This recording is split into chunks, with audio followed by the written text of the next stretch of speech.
I'm sure it's been a question on your mind as to why majority of the second-round picks in the 2025 NFL Draft have yet to sign their rookie contracts. And there is a very simple answer, and it has to do with the paper.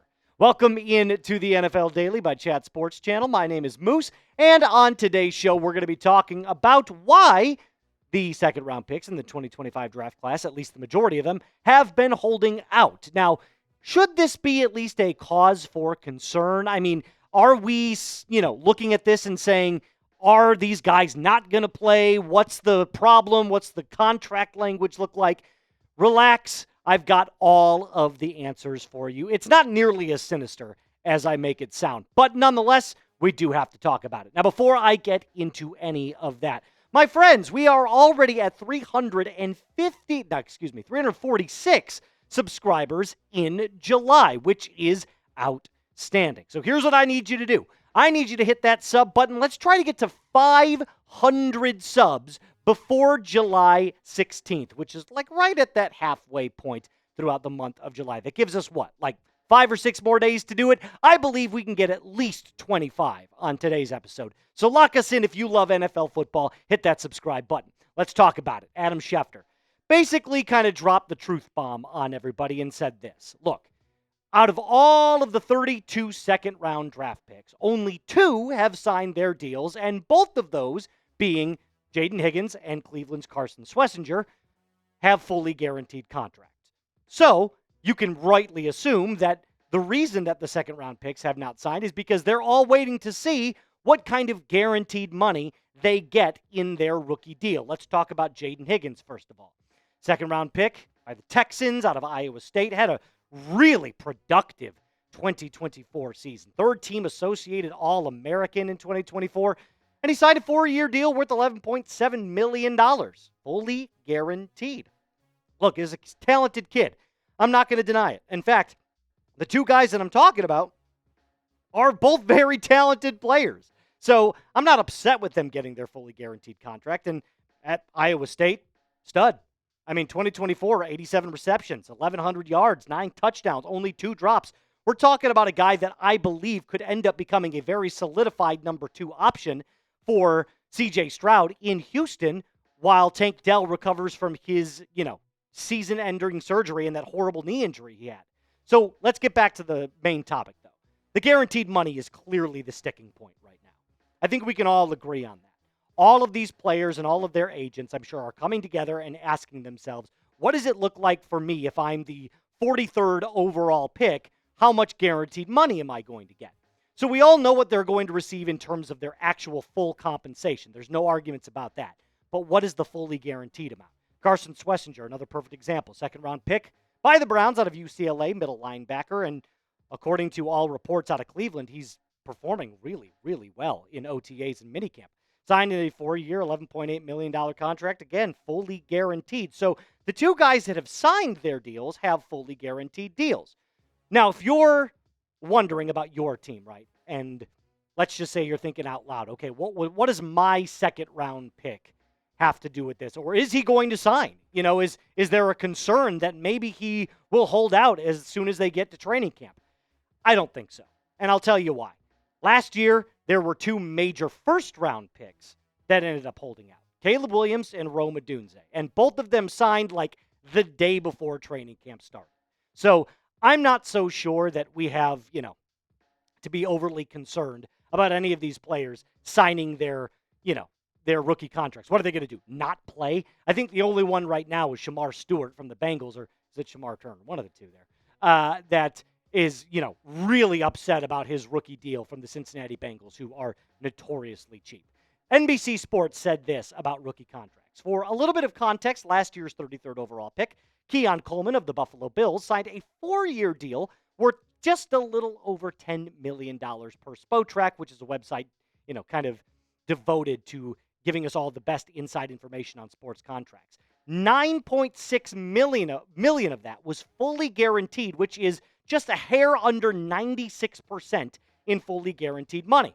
So it's only $433,000 that he ended up getting, in incentives. The 64th overall selection, San Francisco's Renardo Green, had just more than 52% of his contract fully guaranteed. So from the very beginning of the first round, or the second round, excuse me, to the very end is a significant drop-off.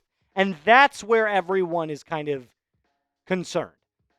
Because if you're pick 45 or pick 40, are you going to get 75% of your contract fully guaranteed? Or are you going to get 80% fully guaranteed? What does that look like? And clearly, NFL contracts get reset all the time. So this isn't groundbreaking stuff. The NFL changes constantly. Every single year, a market gets reset, whether that be the edge rushers, the quarterbacks, the running backs, wide receivers. It happens every single year as the salary cap goes up. So rookie contracts, no exception. They're also going to get reset. It wouldn't be surprising to me at all if all rookie contracts going forward ended up becoming fully guaranteed. Maybe not next year, but sometime in the near future. Now, I'm going to talk a little bit more about the 3 players in the second round that I think you need to watch out for in 2025. Now, before I get to that, guys, the NFL season is right around the corner, right behind the corner. That's funny. And these sweet jerseys that you can rep your favorite players and favorite teams are outstanding. God, I can't speak today. So here's what I need you to do. Use this link that I've put in the comments and description of today's video. These are a great deal, guys. $39 now, only $10. Super easy. All you got to do is go to chatsports.com/NFL shirt. Or just click the link that I put in the comments and description of today's video. Made it nice and easy for you. All right, let's talk about them. The 3 best second-round picks to watch for in 2025. Of the second-rounders, right? So I'm not naming any third-rounders through 7th or any first-round picks. These are guys that were taken in the second round that I believe can be absolute standouts on their team in 2025. Number 1, Quinshon Judkins, running back from Ohio State, now on the Cleveland Browns. And I feel like Judkins didn't get nearly the love that he deserved back when he was playing for Ohio State, considering he and Travion Henderson constantly split carries. It was almost an even 50-50 split. But in 16 games played last year and only 194 carries, this dude was over 1,000 yards with 14 touchdowns. He's an absolute stud, a beast. I could not believe what I saw from Quinshon Judkins. And all of the reports coming out of Cleveland, whether that be from Mary Kay Cabot or ESPN Cleveland, basically went out and said, hey, this guy looks like the prototypical NFL running back, and he is going to be an absolute monster going forward. Now, again, is this something that, is a guaranteed? Of course not. He hasn't stepped foot on the field yet. But the body type, the explosion, the playmaking ability, the speed, everything seems to be there. And after the Browns released Nick Chubb, it's clear they knew that they had their RB1 on hand. So Quinshon Judkins, I believe, is going to be one of those players that can do it not only in the passing game, but in the run game as well. He's asserted himself as the number 1 running back in Cleveland. Make no mistake about it. Absolutely has. And I got to hand it to him. I can't wait to watch him. I think he's going to be an electric player to see play on the field. Which rookie are you most excited about seeing in 2025? Now, this is an overarching question. It could be a first-round pick. It could be Cam Ward, if you feel like it. Either way, let me know who that player is in the comment section down below. Number 2, quarterback, Tyler Shough. And I feel like Shough gets hated on. He's an old man, right? Played 7 years of college football, bounced around from team to team to team. He's basically a 26-year-old rookie. And, usually that's like a right in your prime player. So I believe he is one of those players that year 1 could come out and perform really, really well. Now, that doesn't mean that he's going to make a Pro Bowl or throw for 4,000 yards, but is it out of the realm of possibilities that Tyler Shough could throw for 3,400 yards, have 25 touchdowns, 10 interceptions? Absolutely not. I think there's a real possibility with Kellen Moore now at the helm in New Orleans for Tyler Shough to be a decent starting quarterback.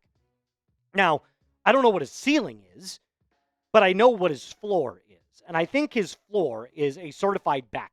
So in the worst case scenario, you're looking at a guy who is a bridge quarterback or a guaranteed number 2 on your team, which is an okay thing to have, especially because he was taken in round 2. Hell, Will Levis, everybody thought was going to be the next starting quarterback, and look how he fizzled out. He doesn't have a job anymore in Tennessee.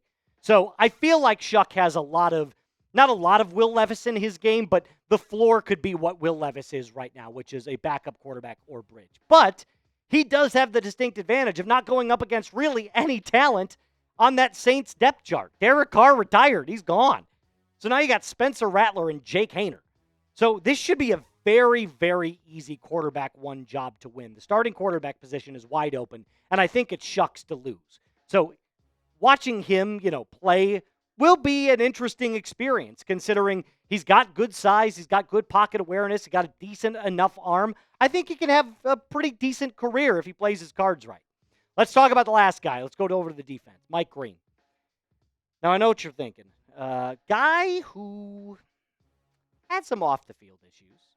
And I completely hear those are valid, and I think that's why he fell all the way down to the second round, where there were almost every single mock draft that you'd look at had him going inside the top 20. So when I look at him as a player, I see video game-like numbers. 17 sacks, 23 tackles for loss is nuts, and he had 59 pressures.